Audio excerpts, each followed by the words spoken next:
Hey guys, so Red Table Talk was cancelled by Meta. So it was posted on Google News that on April the 26th, news broke that Meta, Facebook's parent company, was canceling all its Facebook Watch originals, including Red Table Talk. Dateline first reported the news concerning the cancellation. Jada Pinkett Smith addressed the news in her Instagram post in a statement on April the 27th. This week, Meta announced the cancellation of all Facebook Watch original programming, and that includes Jada Pinkett Smith show Red Table Talk. So, according to NBC News, the decision was made as the company plans to focus its entertainment sector and creating VR experiences. So, after the cancellation, the program, which premiered back in 2018, took to its Instagram page to announce and to post about the cancellation and announce they will be looking for a new home for the show. But boy, oh boy, in the 5 years the show has been on, there were some things that we didn't even want to know. They posted everything in their lives. We got to know the Smith more than we wanted to know the Smiths, okay? So let's look at some highlights in the show. In one of the episodes, Jada's mother opened up about substance abuse. This was not an easy decision. Let me just say that.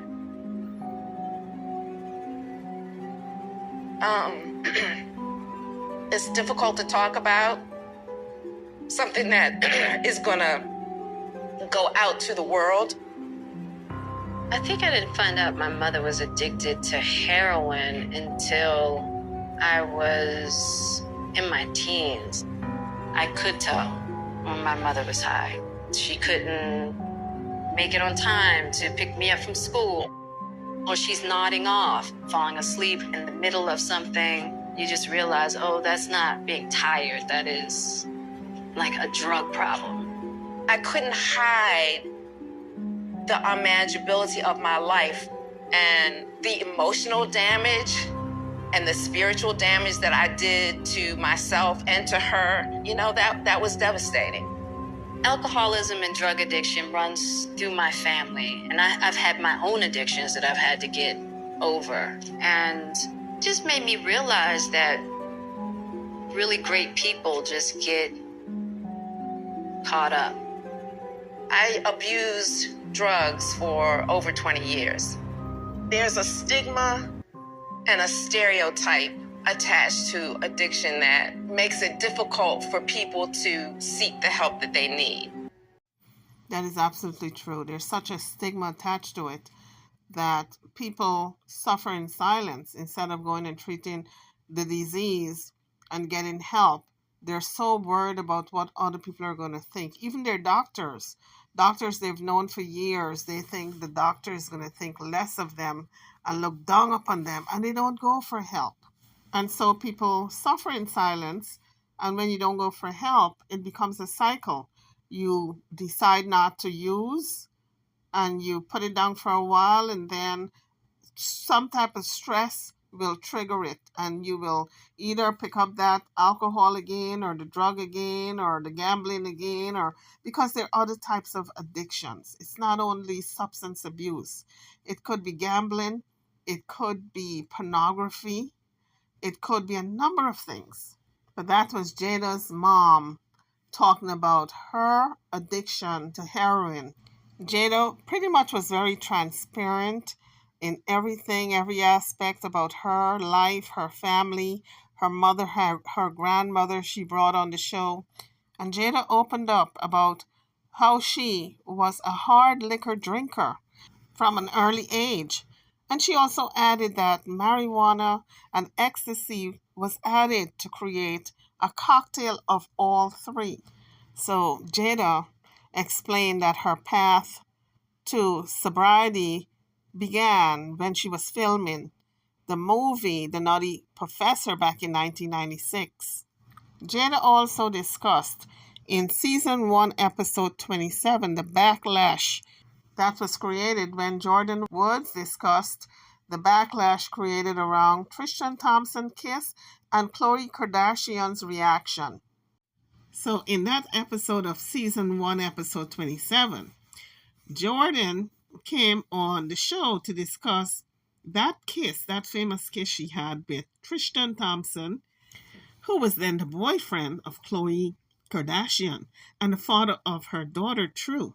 So, needless to say, it was quite the talk of the town. So, Jordan Woods, who is a longtime friend of the Smiths family, denied giving Tristan Thompson a lap dance, but confirmed she kissed the basketball player. But she also denied there was no passion involved and there was no tongue involved either. So that same day, Khloe Kardashian accused Woods of lying via Twitter and also accused her of breaking up her family. Hey, Facebook family. I'd like to introduce you to two of the most important women in my life. My mother and my daughter. Adrienne Banfield Norris. Really old school. Don't let me be the grandma that's running around in a miniskirt. Everything is by the book. And then we have my daughter, Willow Camille Rain Smith. Willow 17. We alive. She breaks all the rules. They're both on two extreme sides of the spectrum. And funny enough, guess where I land? In the middle. We will be talking about the world around us, about what we're going through, because we're all going through something. We're going ham. I'm so excited. Hashtag put it all on the table. On the red table. On the red table. We about to red table that. This is our first episode, and I just had the biggest epiphany. Motherhood and everything that comes with it is our red hot topic. When I met Will, he had a son. My entry point to motherhood was co-mothering with Will's ex-wife, Cherie. And this is the first time I'm sitting down to talk about our journey. I want to show you guys my conversation with Cherie. Oh, I think it might be really uncomfortable.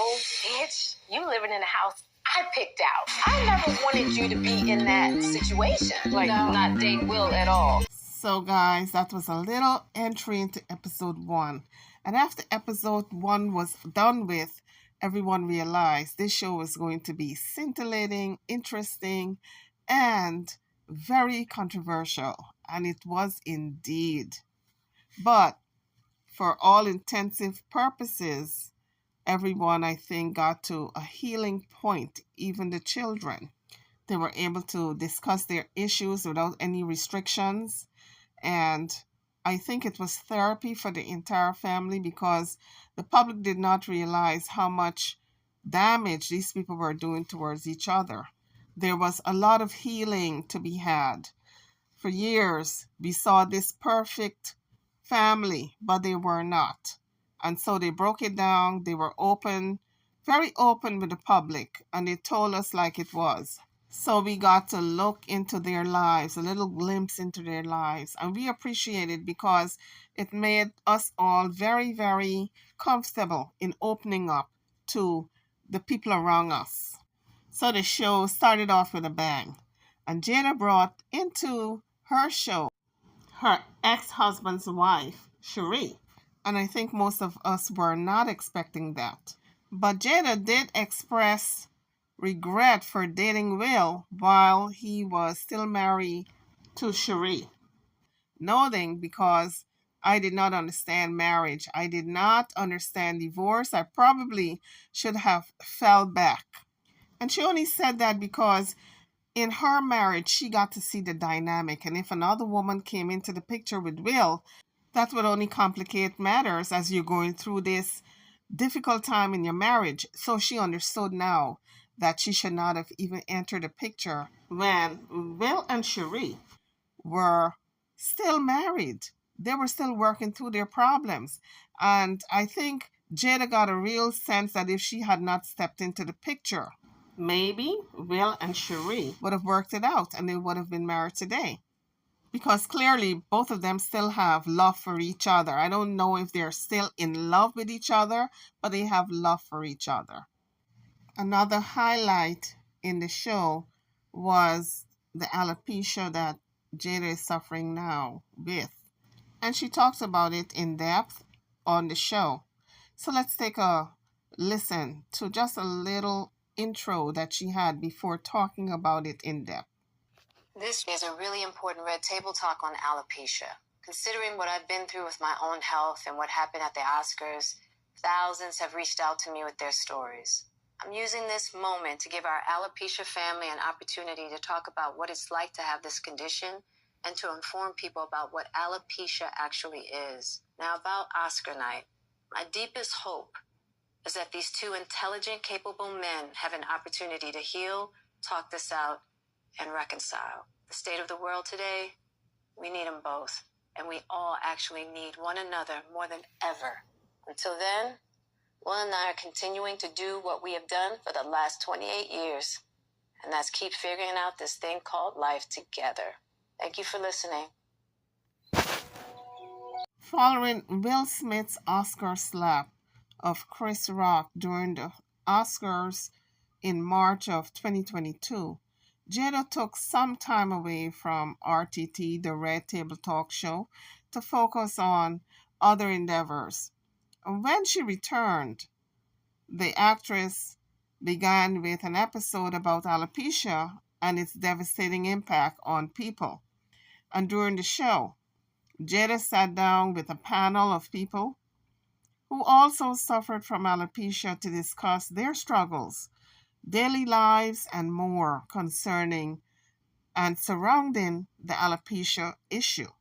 Season 3, episode 12 was also very interesting because Jada discussed the entanglement that became so famous. So Jada and Will sat down at the red table and discussed it. And clearly you could see that he was still salty about it. He was still feeling a kind of way that maybe Jada should not have went that route. She should have kept herself pure until they figure out what they were going to do in their marriage. But he clearly said he was done with her. She said it was over. So it was okay in her head to move on and date somebody else. Red table for me, just all the stuff that's going on in the press. I felt like it was important to come to the table to really clear the air. Somebody made a statement for me that wasn't a statement I made that went cray-cray. And one of the reasons why I wanted to come to the table is the media, the headlines. We specifically never said anything. Yeah. We were purposely not saying anything. Any headline that says Jada said or Will said or the Smith said is not true. We specifically never said anything. Right. So coming to the table was like, we just felt like it got to the point where you got to say something. Yeah, and to stop that cycle. Yeah. You know, there's people's feelings involved. Right. You know, and at the end of the day, I don't like how all of this came to be. That doesn't matter. It's all love, honestly. And I would usually not, you know, that would be something I wouldn't comment on at all. Yeah. You know, and I feel like it's a situation that I consider private. You just feel like it ain't really nobody's business. Yeah. But now Black Twitter has claimed it as their business.